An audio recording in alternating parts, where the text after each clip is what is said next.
بسم اللہ الرحمن الرحیم۔ محترم ناظرین و سامعین، السلام علیکم ورحمۃ اللہ وبرکاتہ۔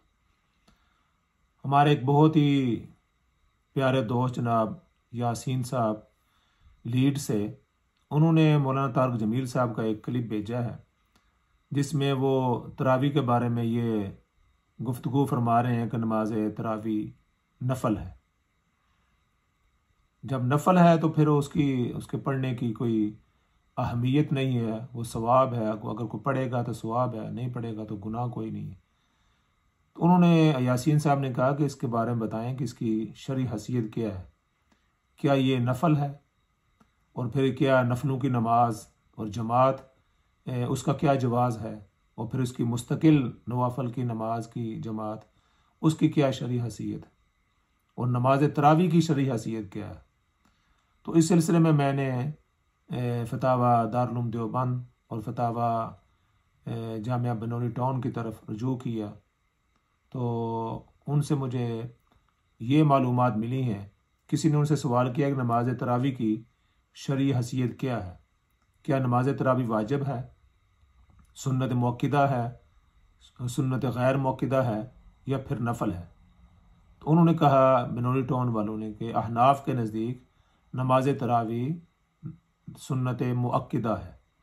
سنت مؤکدہ کا مطلب یہ ہے کہ جس طرح ظہر سے پہلے 4 سنتیں ہیں یا ظہر کے بعد 2 سنتیں ہیں، ان سنتوں کو سنت مؤکدہ کہا جاتا ہے۔ اور سنت غیر مؤکدہ جس طرح عشاء سے پہلے 4 سنتیں اور عصر سے پہلے 4 سنتیں، ان کو غیر مؤکدہ کہا جاتا ہے۔ غیر مؤکدہ ان پر تاکید نہیں ہے، پڑھ لیں گے تو ثواب ہے، نہیں پڑھیں گے تو گناہ نہیں ہوگا۔ لیکن ظہر سے پہلے جو 4 سنتیں ہیں، اگر وہ نہ ادا کی جائیں، جو مؤکدہ ہیں، نہ پڑھنے پر گناہ گار ہوں گے۔ اسی طرح ظہر کے بعد جو 2 سنتیں ہیں، فجر سے پہلے جو 2 سنتیں ہیں، یہ سنت مؤکدہ ہے، تو ان کا نہ پڑھنا یہ گناہ ہے، اور پڑھنے پر ثواب ملتا ہے۔ نفل وہ ہے کہ جس طرح ہم ظہر کے بعد 2 سنتیں پڑھتے ہیں اور ساتھ 2 نفل پڑھتے ہیں، یا عشاء کے بعد 2 سنتوں کے بعد 2 نفل ادا کرتے ہیں۔ وہ اگر کوئی پڑھ لیتا ہے تو ثواب ہے، نہیں پڑھتا تو اس کا کوئی گناہ نہیں۔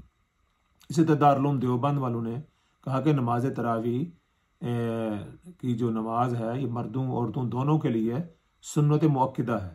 انہوں نے کہا کہ بلا عذر چھوڑنے والا نافرمان اور گناہ گار ہوگا۔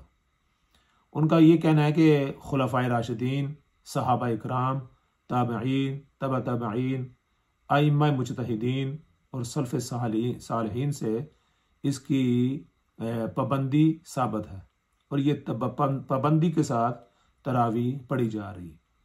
تراویح کا جو اجراء ہے، اس کا اجراء تو رسالت مآب صلی اللہ علیہ وسلم کی ذات اقدس سے خود ہوا ہے، لیکن اس کا باقاعدہ اہتمام حضرت عمر فاروق رضی اللہ تعالیٰ عنہ کے دور میں ہوا۔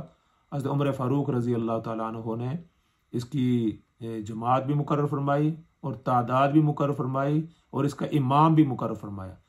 تمیم داری اور ابی بن کعب کو کہا کہ مصنف ابن شعبہ کے اندر یہ حدیث ہے، ان کو کہا کہ لوگوں کو 20 نماز تراویح اور 3 وتر پڑھائیں، اور پورا مہینہ وہ لوگوں کو نماز تراویح پڑھاتے رہے۔ اور یہ 1400 سال سے علماء امت کا اس پر اجماع ہے۔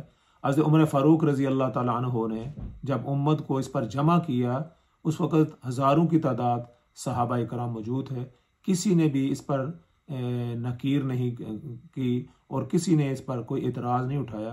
اس کا مطلب ہے کہ انہوں نے اس بات کی تائید کی، حضرت عمر فاروق رضی اللہ تعالیٰ عنہ نے جو تراویح کا اجراء کیا۔ اور حضرت عمر فاروق رضی اللہ تعالیٰ عنہ نے جو تراویح کا اجراء کیا ہے، تو رسالت مآب صلی اللہ علیہ وسلم نے صحابہ خلفائے راشدین کے طریقے کو، ان کے عمل کو سنت قرار دیا۔ علیکم بسنتی و سنت الخلفاء الراشدین المہدیین، فرمایا کہ جس طرح میری سنت ہے، اسی طرح جس طرح میری سنت کو پر عمل کرنا ضروری ہے، فرمایا کہ اسی طرح میرے خلفاء کی سنت پر عمل کرنا بھی ضروری ہے۔ علیکم بسنتی و سنت الخلفاء الراشدین، نبی پاک صلی اللہ علیہ وسلم نے خلفاء راشدین کی سنت کو اپنی سنت قرار دیا۔ تو حضرت عمر فاروق رضی اللہ تعالیٰ عنہ کا یہ جو عمل ہے یہ سنت ہے. بعض لوگ یہ کہتے ہیں کہ حضرت عمر فاروق نے کہا کہ یہ اچھی بدعت ہے، وہ لغوی معنوں میں ہے. صحابہ نے جو عمل کیا، خلفاء راشدین نے جو عمل کیا وہ امت کے لیے سنت ہے، اور پھر اس پر پوری امت کا اجماع ہو گیا. اور 1400 سال سے مسجد نبوی میں، خانہ کعبہ میں، اور اسی طرح پوری دنیا میں اسی 20 تراویح پڑھی جا رہی ہیں اور 3 وتر ادا کیے جا رہے ہیں. اب ایک مہینے کے بعد لوگ تراویح ادا کرتے ہیں، لیکن ان کے درمیان شکوک کو شبہات پیدا کرنا کہ یہ نوافل ہیں، اس کی کوئی ضرورت نہیں ہے. لوگ دین کی طرف آتے ہیں، لوگ مسجدوں میں جاتے ہیں، نماز ادا کرتے ہیں، اور وہ ثواب حاصل کرتے ہیں.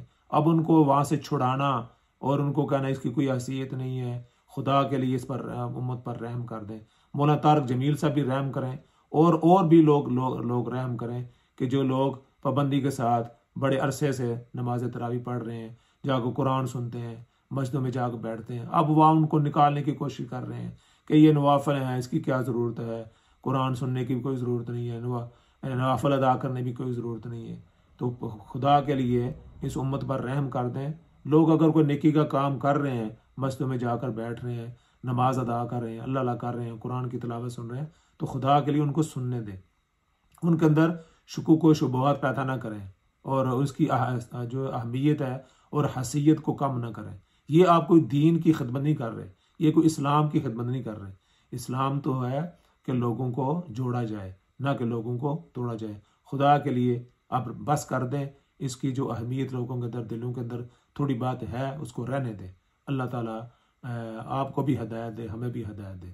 وآخر دعوانا ان الحمد للہ رب العالمین.